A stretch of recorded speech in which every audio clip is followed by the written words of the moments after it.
One of the biggest stories developing in the world of auto racing right now is the attempt by Michael Andretti to buy his way into Formula One team ownership. With the United States Grand Prix this weekend, it is very likely we will officially learn the details of this deal this week. Rumors have been absolutely rampant that not only Andretti will be heading to Formula One as an owner, but they will be taking their star IndyCar driver Colton Herta as well. In this video, I will tell you everything I know about Andretti's Formula One move and where and when Colton Herta may be driving for that Formula One team in the future. I will also give you my opinion on what the best path to success Andretti and Colton Herta could have in Formula One. So the talk of Andretti buying into Formula One started around the IndyCar Gateway weekend when Marshall Pruett put out an article about that on Racer.com. Now, I was covering IndyCar at the race at Gateway, and naturally, I asked around to some of my closest sources to the Andretti Autosport empire. This is what I learned at the time.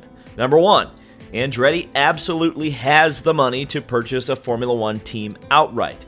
Number two, offers were submitted to both AlphaTauri and Alfa Romeo Sauber. Both proposals at the time were rejected. However, the Alfa Romeo deal was still very much on the table and was the most likely team for Andretti to buy.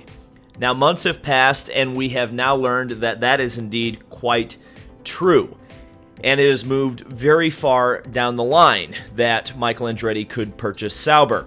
Andretti has made a move recently to purchase Islero Investments, which is a Swiss financial company which owns about 80% of the Formula One team that Sauber owns. Now, as I understand it, that particular sale or that particular proposal has not gone through yet. The final decision will be made this week in Austin, Texas, because all of the principal players will be meeting up at the United States Grand Prix.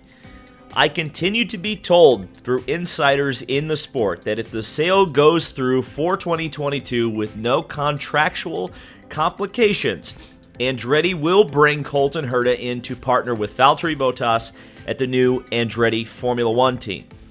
Now, there has been many questions about super license points involving Colton Herta potentially moving to Formula One. Now, a lot of people believe that, or at least believe what the rulebook used to be, which was the past 2 years of super license points. If that's the case, Herta does not have enough super license points. But I was told from a source that absolutely would know what they're talking about in this case, that because of the fact that COVID is still a thing, there has been a freeze on super license points and eligibility requirements to be in Formula One. So if you count every year from 2018, 2019, and 2020, the last 3 seasons that would count during the COVID era, Colton Herta would have exactly 40 super license points and could go to F1 as soon as next year based on his eligibility with the current COVID situation. Now, if Herta goes to Formula One, that would mean that Kyle Kirkwood would step into the number 26 Andretti Autosport Honda. He has already tested that car last week at Sebring. Now, it wasn't necessarily because they are planning to put him in that seat for next year. As far as I understand it, it was more because he, of course, won the Lights Championship, and you were entitled to a test in IndyCar when you win the Lights Championship. In fact, if you place in the top 3 positions in the championship.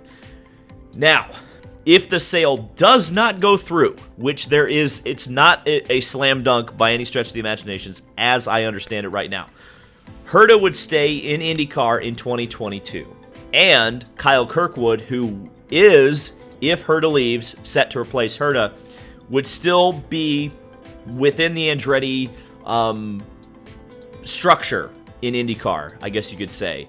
However, he would be, at least as I understand it right now, would be farmed out to, believe it or not, Arrow McLaren SP for a third car at that team next year. Zach Brown and Michael Andretti are good friends, and I could, when I heard that, I could definitely see that happening. There also remains a possibility for both Herta and Kirkwood to drive for Andretti Autosport in IndyCar next year, possibly with the help of Vassar Sullivan coming over from the Dale Coyne Racing Team. But that would require finding an extra Honda engine, of which there are very few. In fact, what I have heard is that Honda is totally subscribed on engines for next year, and that includes their engine allotment for the Indianapolis 500. Any further expansion to the grid that we will see next year will most likely come from the Chevy camp, unless Honda decides to go to 19 to 20 to 21 engines possibly. But at the moment, Honda is absolutely booked for next year in IndyCar, which will make things complicated if both Herta and Kirkwood want to stay with Andretti. Now, despite a few of these insiders absolutely screaming at me that Herta is gone for good in IndyCar starting in 2022, I am not convinced.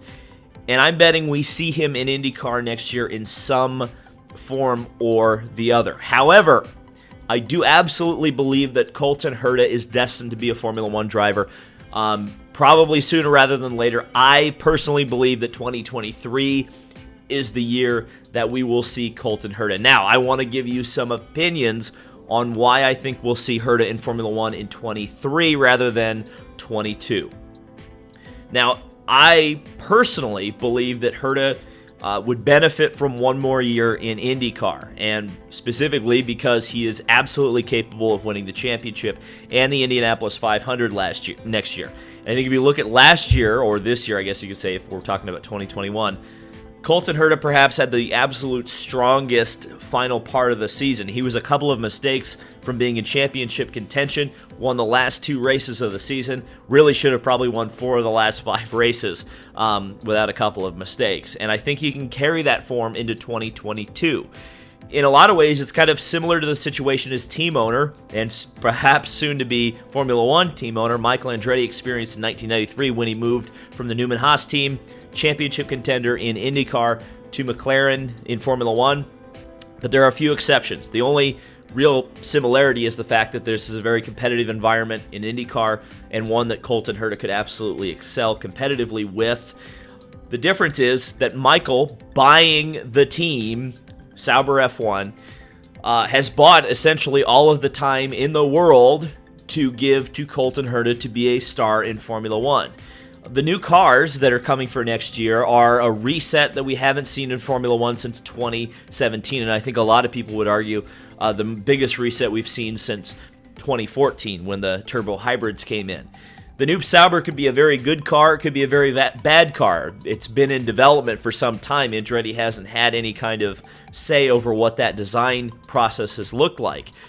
If the car is very good, if it's a Braun GP style of car, absolutely you want to be in Formula One right away. But if it's a bad car, I don't see why you would need to rush Colton Herta straight to F1. I would think that at least for next year, you keep him in IndyCar where his star power can rise. You put him on the F1 side still next year, I think. I would think that being a test driver or a reserve driver next year for the Andretti F1 team would be exactly what he needs to do. You could put him in some Friday practice sessions. Hell, at the end of the season or during some of the IndyCar breaks, you could pull your second driver out, depending on contracts, of course. But, you know, if you own the team, screw the contracts. You could put Colton Herta in the second car for a couple of races next year to get him some seat time, while at the same time not totally killing his confidence, keeping him in IndyCar. You know, that's something that I think that would be beneficial to all parties involved. I don't think you want to rush Herta, and I'm a little bit worried that they may rush him into Formula One, and if he's not competitive right away or he's uncompetitive for years and years, I feel like it will be a waste of talent. However, again, I think he is going to Formula One, but I also believe that I think it's probably 60-40 that we will see him full-time in IndyCar next year. But I do think he's got one foot out of the door right now, and I don't necessarily blame him if he does end up making the jump to Formula One.